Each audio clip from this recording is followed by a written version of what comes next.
Cédric, comment tu composes avec le fait que, bon, tu as introduit l'image de l'homme et de la femme Israël et l'Église des nations, mais ensuite, il y a une autre même image encore entre le fait que Christ est l'époux et l'Église est son épouse. Donc, on a une double image, là. Ben oui, parce que la parole, elle est axée à 100% sur le thème de l'alliance. Tout dans la parole parle d'alliance. Quand Dieu parle à Israël dans l'Ancien Testament, il en parle comme de son épouse. Quand Jésus parle de l'Église, il en parle comme de son épouse. L'homme et la femme, son épouse. Il y a constamment ce thème de l'alliance. C'est la première alliance que Dieu a faite dans le jardin. C'est l'alliance du mariage. Donc c'est normal que cette thématique revienne. Alors c'est sûr que des fois on peut un peu se perdre dans les termes, mais, mais ça montre bien que cette notion de mariage, d'alliance, et donc on n'est pas uniformisé, ça veut dire on n'est pas fusionné l'un et l'autre, on garde nos identités. Jésus, en tant que notre Messie, en tant que l'époux, il a son identité avec son rôle, le rôle de l'homme. C'est l'apôtre Paul qui dit que l'homme doit aimer sa femme comme Christ a aimé l'Église. Donc il doit y avoir cet amour et cette protection d'Israël normalement sur son épouse à lui, l'Église des nations, parce qu'Israël a reçu tous les oracles, a reçu toute la... vous savez ce que dit Paul, est-ce que c'est Romains 3?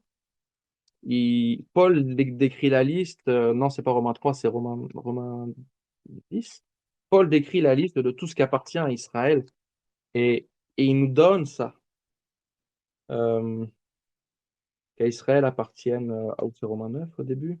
Ah oui, au Romains 9, 4.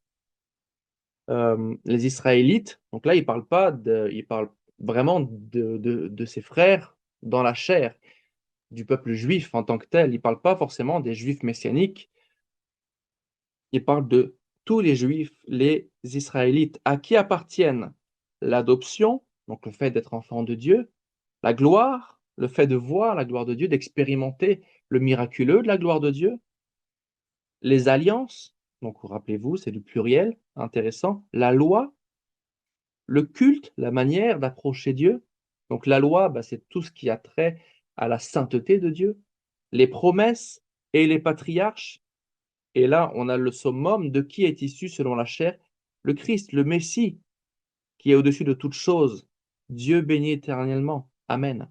Tout ça, tout ça, Israël est censé nous faire rentrer dedans, nous faire bénéficier de toutes ces choses-là. Parce qu'il y a beaucoup de choses que nous, hommes et femmes des nations, on ne comprend pas quand on lit la parole. Il y a une culture hébraïque qui nous dépasse parfois. Et là, il y a un rôle d'Israël vis-à-vis de nous. Puis notre rôle à nous, eh ben, c'est, en tant qu'épouse, c'est d'être soumise à notre époux, mais une bonne soumission, on est d'accord, de la même manière que l'Église est soumise à Jésus, donc Je pour me marcher demande, ensemble. je me demande, Cédric, quand on emploie le mot épouse dans le contexte de l'homme et la femme, Israël et l'Église, on peut-être en introduit aussi un questionnement parce que ça reste quand même que l'Église, elle est composée d'Israël et des gentils, des nations. Donc, on a, on a ce Mais double. c'est pour ça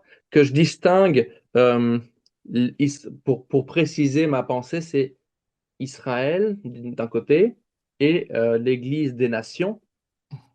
Mais c'est vrai que si on doit mettre des titres, quand les deux s'unissent en un seul homme nouveau, c'est cet homme nouveau que généralement on appelle aussi l'épouse, mais qui, donc ça peut être un peu perturbant, mais la gymnastique, elle n'est pas si grande à faire. Il faut juste comprendre qu'il y a comme plusieurs niveaux.